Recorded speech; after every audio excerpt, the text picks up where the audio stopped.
গত বুধবার আপনাদের কাছে আমি বলেছিলাম যে অর্জুনকে বধ করবার জন্য অশ্বসেন বলে এক মায়াবী সর্প কিভাবে কর্ণের বাণের অগ্রভাগে আশ্রয় গ্রহণ করেছিল। নিশ্চিতভাবে সে দংশন করবার অপেক্ষা করছিল, কিন্তু বাসুদেব দূর থেকে তা দেখতে পেয়ে যখনই দেখলেন যে কর্ণ অর্জুনের প্রতি সেই বাণ ত্যাগ করেছেন, তিনি নিমেষের মধ্যে রথ থেকে অবতরণ করে ভূমিতে সবেগে পদাঘাত করতেই রথচক্র নিম্নমগ্ন হয়ে গেল। আর অর্জুনের ললাট লক্ষ্য করে যে বাণ কর্ণ প্রক্ষেপ করলেন তা লক্ষ্য ভ্রষ্ট হয়ে অর্জুনের সুবর্ণময় মণিমাণিক্য খচিত স্বর্ণ কিরীট চূর্ণ বিচূর্ণ করে চারিধারে ছড়িয়ে দিয়ে গেল। লক্ষ্যচ্যুত বাণের মধ্য থেকে বিক্ষুব্ধ অশ্বসেন বাহির হয়ে এসে মানুষের রূপ ধারণ করে কর্ণের কাছে গিয়ে বিরক্ত ভাবে বলে উঠল, অঙ্গরাজ, তুমি আমার দিকে দৃষ্টিপাত না করে এই অস্ত্র পরিত্যাগ করেছিলে বলেই তোমার অস্ত্র ব্যর্থ হল। আমি তোমার সরমুখে অবস্থান করছিলাম, তা কি তুমি দেখনি? সবিস্ময়ে কর্ণ বলে উঠলেন, তুমি আমার সরমুখে অবস্থান করছিলে, তার অর্থ তুমি কে? অশ্বসেন বললে, আমি তোমার হিতৈষী বন্ধু, পাতালের নাগকুল থেকে আমি এসেছি। আমার নাম অশ্বসেন, আমি মহামায়াধর সর্প, তাই বহুক্ষণ ধরে তোমার ইন্দ্রনাগ অস্ত্রের মধ্যে অবস্থান করছিলাম। তোমারই মতো হয়তো বা তোমার চেয়েও অর্জুন বধের আকাঙ্ক্ষা আমার তীব্র, তাই আমি তোমার সহায়তা করতে এসেছিলাম। কর্ণ অধিকতর বিস্ময়াপন্ন হয়ে বলে উঠলেন, অর্জুনের প্রতি তোমার এই বিদ্বেষের কারণ?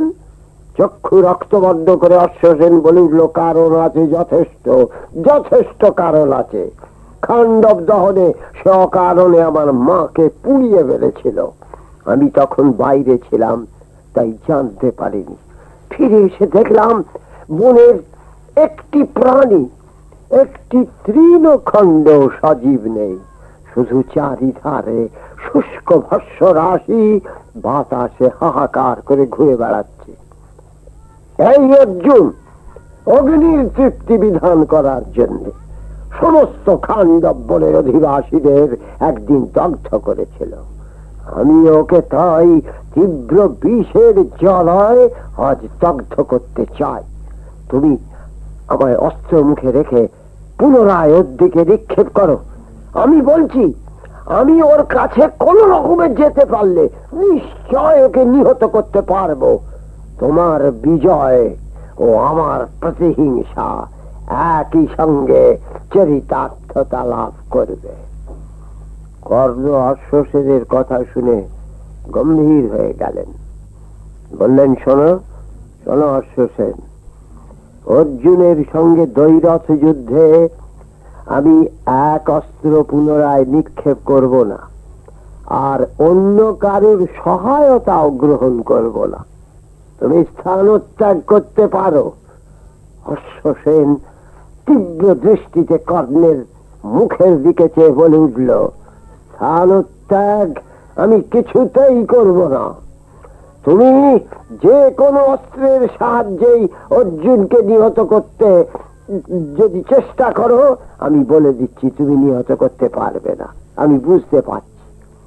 আর আমিও তোমার সহায়তা ছাড়াই অর্জুনকে কেমন করে বধ করি তাই দেখো। এই বলে অশ্বসেন দ্রুত পদক্ষেপে অর্জুনের রথের অভিমুখে ছুটে চলে গেল।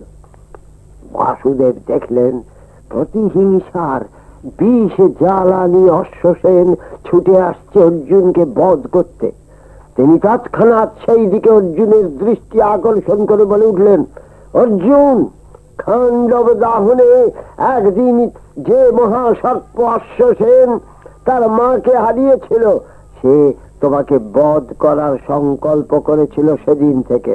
এখন সে ছুটে আসছে, অবিলম্বে তাকে হত্যা করো। অর্জুন দেখলেন মুহূর্ত বিলম্ব করলে অশ্বসেন তাকে অনিবার্য আক্রমণ করবে। তিনি তৎক্ষণাৎ 3টি সরক্ষেপ করে তার দেহ খণ্ড বিখণ্ড করে ফেললেন। আর বাসুদেব সেই অবসরে তৎক্ষণাৎ বাহু যুগল দিয়ে সেই ভূতল নিমগ্ন রথকে পুনরায় উচ্চ ভূমিতে সংস্থাপিত করলেন। কর্ণ আর অর্জুনের সংগ্রাম আবার ঘোরতর হয়ে উঠল। বারবার কর্ণ নানাবিধ অস্ত্র প্রহার করেন অর্জুনকে, তীরমাত্র বিশ্রামের অবকাশ দেন না। অর্জুনও সমানভাবে নানাবিধ অস্ত্র প্রয়োগ করে কর্ণকে নিপীড়িত করতে থাকেন। অবশেষে কর্ণের উদ্দেশ্যে সহসা এক ভয়ঙ্কর দেবদত্ত অস্ত্র নিক্ষেপ করে অর্জুন বলে উঠলেন, সূতপুত্র, সাধ্য থাকে এই অস্ত্রকে তুমি প্রতিরোধ করো। কর্ণ সেই অস্ত্রকে প্রতিরোধ করতে ব্যর্থ হলেন। তার দেহে সেই অস্ত্র আপতিত হতে প্রচুর রক্তস্রাব হতে লাগলো। ক্রোধ ভরে কর্ণ আর একটি মারণাস্ত্র নিয়ে অর্জুনকে প্রতিঘাত করবেন।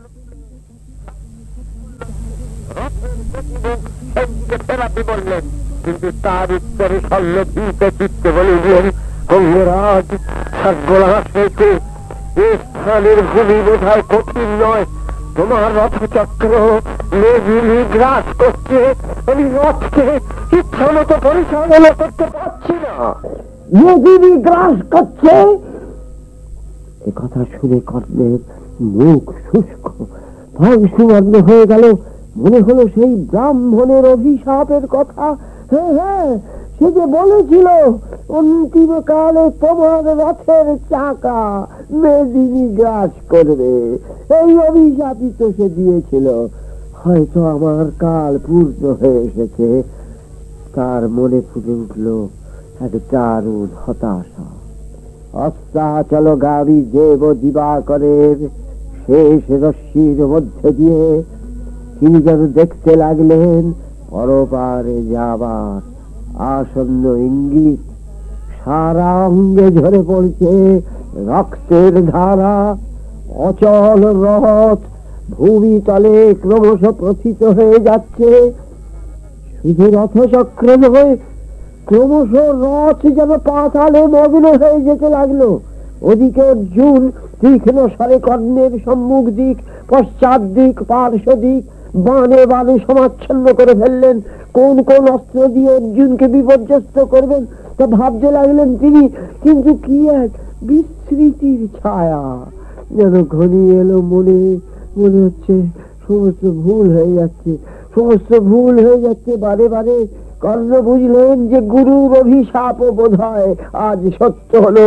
তিনিও তো বলেছিলেন যে কর্ণ যদি সূতপুত্র বলে মিথ্যা পরিচয় দিয়ে তার শিষ্যত্ব গ্রহণ করে থাকে, তাহলে জীবন মরণ বনযুদ্ধে যখন প্রকৃত অস্ত্রগুলির প্রয়োগ করতে হবে, তখন আর সেগুলির কথা স্মরণে থাকবে না।